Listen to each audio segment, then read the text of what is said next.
So after bacterial spoilage of food, we'll discuss the fungal food spoilage. Fungi are again a very large group of small chemoheterotrophic organisms. What I mean by chemoheterotrophic organisms is that, as we discussed, that the heterotrophic organisms are the one that need other animals or food or other tissues that they utilize for their consumption of food. So they would be getting their nutrients from other sources. So they need certain nutrients from the food, and that's why they would be utilizing that. And that is the reason that the fungal contamination is very common in food. This is quite visible. You can see that that can be apparent in the rotting fruits and vegetables that you can see around, or the bread. In case of bread as well, you can see all the fungal growth on it, visible with all the different colors, whether they are green or pink or white colors, that can be apparent. They do affect other things like wood as well. So the fungal infections or fungal growth is quite visible by their colors or the change in the texture of the end product that they are attacking on. They do not contain chlorophyll, of course, so they need, that is why they are heterotrophic. They cannot make their own food, so they have to depend upon other foods such as animals or plants or tissues. They are very much adaptable. They can utilize any organic material. That is why you can see that they can be visible in every kind of rotting environment or every kind of end product that they utilize. So they are very much adaptable. Their examples are mold and yeast as well, which have all different spoilage characteristics, and their growth characteristics are particular to the group that we can talk about. The conditions that are favorable for the growth of molds or fungus, they are very similar to the conditions of bacteria as well. They might have differences as well. For example, yeast and mold can grow in acidic environment like pH less than 7. Where not most of the bacteria would not be able to grow. Yeast can grow at 3.5 to 4.5, so there's a narrow range of pH that is suitable for the growth of yeast. That is why we would see the growth of yeast in case of acidic food. There is a narrow range of pH, but for mold this range is a little higher. It can grow at 3.5 to 8 range of pH. That would mean that they can be found on many different kinds of food. The low pH of fruits, as I said, that most of the bacteria, they would not be growing at a lower pH or acidic pH. For example, some of the fruits such as citrus fruits. So you can observe that the citrus fruit is mostly attacked by the fungal growth, and this is very much visible that how the citrus fruit are damaged or how they are spoiled by the apparent attack of these fungal growth on it. So because the pH is lower, so the bacteria would not be growing. So this is a range where the yeast and mold would be thriving, and they would be growing and they would be spoiling the food very quickly.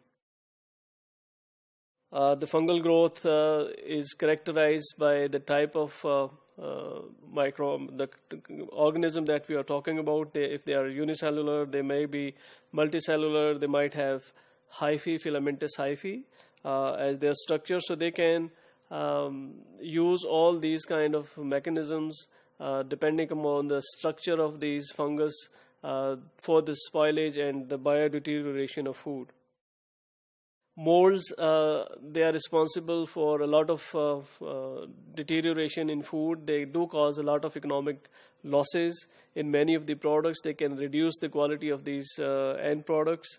Molds, they are, for example, they are Aspergillus, Fusarium, Penicillium. They are mycotoxigenic, basically. By that I mean they produce a lot of toxins called as mycotoxins.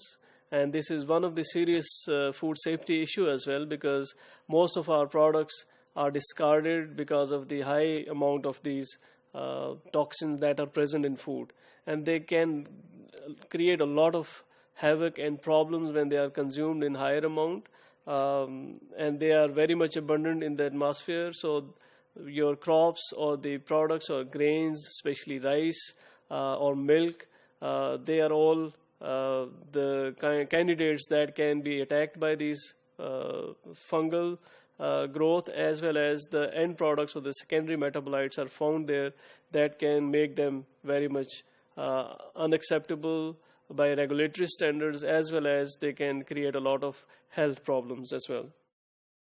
If we talk about molds, they have mechanisms of multiplication through ascospores or zygospores, or they do form conidia as well.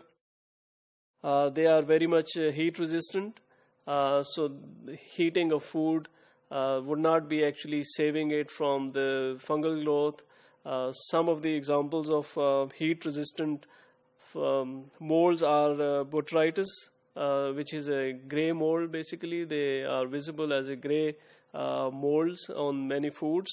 Rhizopus stolonifer is a soft rot that would be, it has got some of the pectinase enzymes, so that would be broken.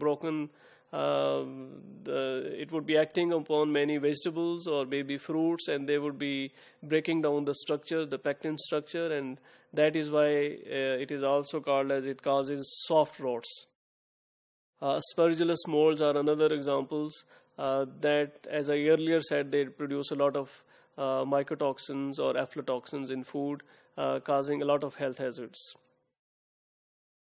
These fungal metabolites, they do fluctuate as well. For every year, it would be very much dependent upon the kind of environmental conditions or agricultural conditions that would favor the growth of certain fungal secondary metabolites. For example, as I said, they are found in milk, or they are found in cereals, for example, rice and wheat as well. So whenever the food is not properly stored in the field at less moisture content and the desirable other conditions, they might produce a lot of, they might favor the growth of these fungus on food, resulting in the secondary metabolites like aflatoxins. And once we have formed these aflatoxins, any other treatment of heat treatment or any other treatment would not reduce the effect of these mycotoxins or aflatoxins, and then they would create a lot of health hazards. Some of the examples of mycotoxins are aflatoxins. Aflatoxins are predominantly a serious problem in most of the developing countries, where the storage conditions and the agriculture practices are not good, and they support the growth of fungus in most of the field crops or the storage at the time of storage. So they create a lot of problems, and that is the reason that most of our products that are discarded at the airports as well, due to the quarantine issue and the regulatory requirements, because the world has got very stringent requirements for these aflatoxin levels in the commodities, owing to the fact that they are very much dangerous for human health, and they have got some of the cancerous potential as well, and they do create a lot of lesions when they are consumed, and they do affect the health in many ways. Some of the other toxins are ocratoxins. They are again found in coffee beans or some of the other cereal grains as well. Petulin, fusarium, fumonisin, and deoxynivalenol are the normally found aflatoxins or the secondary metabolites. They all have got all the undesirable outcomes when they are consumed as food. So not only the control of these fungus is concerned, well, maybe we can come up with food or end product that does not have got any fungal spore or any fungal growth in it, but the secondary metabolites that they produce, they might be retained by the food. So this retained secondary metabolites can have serious health effects. So whether we can treat this food with all the good practices afterwards, these toxins would remain there.